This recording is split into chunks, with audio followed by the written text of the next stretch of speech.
Hello दोस्तों, मैं doctor Gita Awasthi एक नई कहानी के साथ आपके सामने प्रस्तुत हूँ।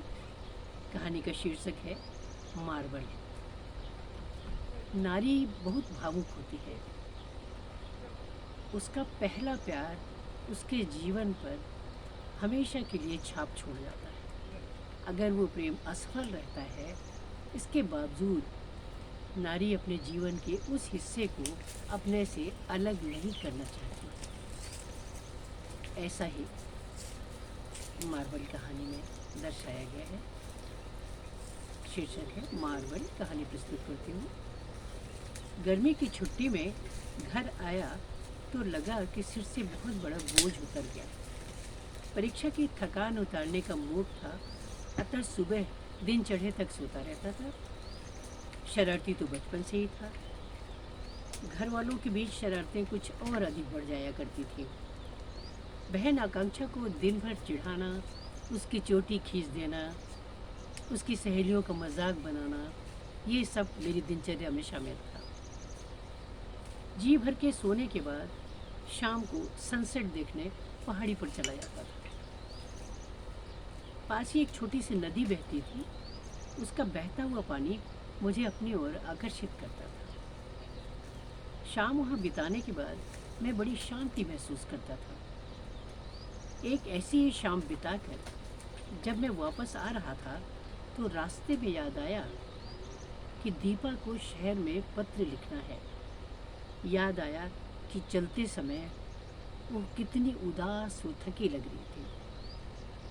ट्रेन प्लेटफॉर्म से खिसकते ही उसने अपना रुमाल अपनी आंखों पर रख लिया था। तुरंत याद आया और आते ही मैंने एक संकल्प दृढ़ कर लिया कि आज उसको पत्र अवश्य लिखूंगा। कमरे के पास पहुंचा ही था कि माँ की आवाज़ सुनाई दी थी। परेश, तू आ गया बेटा? जा रसोई में, आकांक्षा ने तेरे लिए पनीर के पकौड़े बनाए हैं। स्वतः ही पैर रसोई की ओर मुड़ गए थे। आकांक्षा के साथ एक लड़की दरवाजे की ओर पीठ किए हुए बैठी थी। मुझे दरवाजे पर देखते ही आकांक्षा बोली, पधारिए जनाब, पकौड़े आपका इंतज़ार कर रहे हैं।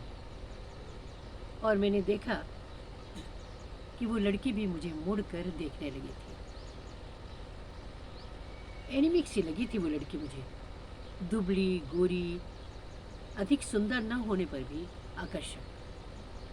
सफ़ेद साड़ी ब्लाउज, एक ढीली सी चोटी, हाथ में एक एक सफ़ेद कड़ा, कान, उंगली व गले की चेन में सफ़ेद मोती, आंखों में एक अजीब सी कशिश। कुल मिलाकर वो एक सादगी की प्रतिमूर्ति लगी मुझे। अचानक आकांक्षा की आवाज़ ने चौंका दिया था। भैया, ऐसे क्या देख रहे हैं? ये प्रतिमा है पड़ोस वाले गुप्ता चाचा की भतीजी। अब यहीं रहेगी। इसके माँ बाप एक्सीडेंट में नहीं रहे। हाँ भैया, इसे बुद्धू मत समझना। बॉटनी में रिसर्च कर रही थी, उस पर अधूरा रह गया सब। मैंने देखा उसकी आंखें भर आई थी। माहौल बदलने की गरज से मैंने कहा, आकांक्षा, बाकी सब तो ठीक है, पर तुम्हारी इस प्रतिमा को मैं संगमरमर की प्रतिमा कहूँ तो? शॉर्ट में मार्बल कहूँगा, चलेगा? कहकर मैंने उसकी ओर देखा था तो उसने सिर झुका लिया था। माँ वो आकांक्षा जब तब बताती रहती थी कि मार्बल की चाची उसके साथ अच्छा व्यवहार नहीं करती थी। आदि आदि। मार्बल हमारे घर आती रहती थी। कभी कभी मेरे कमरे में मुझे नाश्ता देने भी आती थी। आमतौर पर वो खामोश रहती थी, बस आंखें उठाकर हाँ या ना में जवाब दे दिया करती थी। इसमें संदेह नहीं था कि एक दिन भी मार्बल अगर हमारे घर नहीं आती या उसे आने में अगर देर हो जाती थी तो मेरी आंखें उसे तलाशती रहती थी। दोपहर को कहीं बाहर जाने के लिए निकलने पर मैं उसे उसके दरवाजे पर खड़ा हुआ पाता था। एक बार मुझे तेज़ बुखार होने पर उसने रात भर मेरे माथे पर बर्फ की पट्टी रखी थी। बुखार उतरने पर मैंने उसके आंसुओं की नमी अपने माथे पर महसूस की थी और उसे अपनी ओर खींच लिया था। पहली बार उसकी आवाज़ फुसफुसाते हुए पास से सुनी थी। तुम्हें कुछ हो गया ना परेश, तो मैं जीते जी मर जाऊंगी। अचानक माँ की कड़कती हुई आवाज़ सुनाई दी थी। प्रतिमा घर जाओ, परेश अब ठीक है। और उसके बाद से प्रतिमा का हमारे घर आना जाना लगभग बंद सा हो गया था। कुछ दिन बाद आकांक्षा से पता चला कि मार्बल की शादी एक रईस से, जो 2 बच्चों का बाप था, हो रही थी। मैंने आकांक्षा से कहकर मार्बल को पहाड़ी पर बुलाया था और उससे इस शादी के लिए मना करने को कहा था। जवाब में उसने अपनी बड़ी बड़ी आंखें ऊपर उठा दी थी, मानो पूछ रही हो, बदनाम तो कर दिया, अब मुझसे शादी कर सकोगे? मुझे दीपा का ख्याल था। मैं लड़कियों से बात करना वैसे भी पसंद करता था, लेकिन मार्बल को तो मैं प्यार भी करने लगा था। पर शादी तो किसी एक से ही की जा सकती थी, अतः मैंने जवाब में आंखें झुका ली थी। दूसरे दिन सुबह मैं वापस शहर आ गया था। चलते समय भी देखा था मार्बल दरवाजे पर खड़ी थी। समय बीतता गया, मैं प्रोफेसर बन गया, वो दीपा के साथ गृहस्थी भी बसा ली, एक प्यारी सी बच्ची का पिता भी बन गया, और पता नहीं किस भावना की वशीभूत होकर मैंने उसका नाम मार्बल रखा। आकांक्षा की शादी में घर गया तो गुप्ता जी का दरवाज़ा बड़ा सूना सूना सा लगा था। नए शहर में ट्रांसफ़र होने पर दीपा की बीमारी के कारण बड़ी परेशानी उठानी पड़ी। बच्ची की देखरेख अधिकतर मुझे ही करनी पड़ती थी।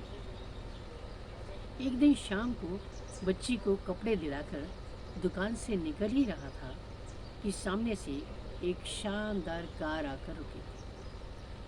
कुछ सोच पाता इसके पहले ही श्वेत वस्त्रों में एक रईस, वो भव्य व्यक्तित्व मेरे सामने खड़ा था। मैं जैसे चहक पड़ा। मार्बल तुम? हाँ मैं। यहाँ कब आए? घर आओ, बल्कि शाम का खाना हमारे साथ ही खाना। मैं तो तुम्हें देखकर चौंक ही गई थी, बिल्कुल बदल गए हो। वो बोलती ही चली गई, शायद अपनी आदत के प्रतिकूल। दीपा के न जा पाने के कारण मैं बच्ची के साथ बताए गए पते पर अकेले ही गया था। पहुंचने पर पाया कि मैं एक विशाल हवेली के सामने खड़ा हूँ। सब कुछ पुराने राजमहलों जैसा लग रहा था। वर्दी पहने बेरे, उनके अदब कायदे, सब देखकर कहीं हीनता की भावना अनुभव कर रहा था। डिनर के बाद खुली छत पर बैठने की व्यवस्था थी। बच्ची सो गई थी, अतः उसे सुलाकर पहली बार अनौपचारिक तौर पर मैंने मार्बल से पूछा था, अपनी सुनाओ मार्बल, कैसा गुजरा समय? उसने गहरी सांस लेकर बताना शुरू किया। यद्यपि मामा मामी ने सजा दी थी, पर मेरे लिए ये शादी वरदान जैसी थी। अब अगर मैं ही शापित अहिल्या जैसी पत्थर की प्रतिमा थी तो कोई क्या कर सकता था।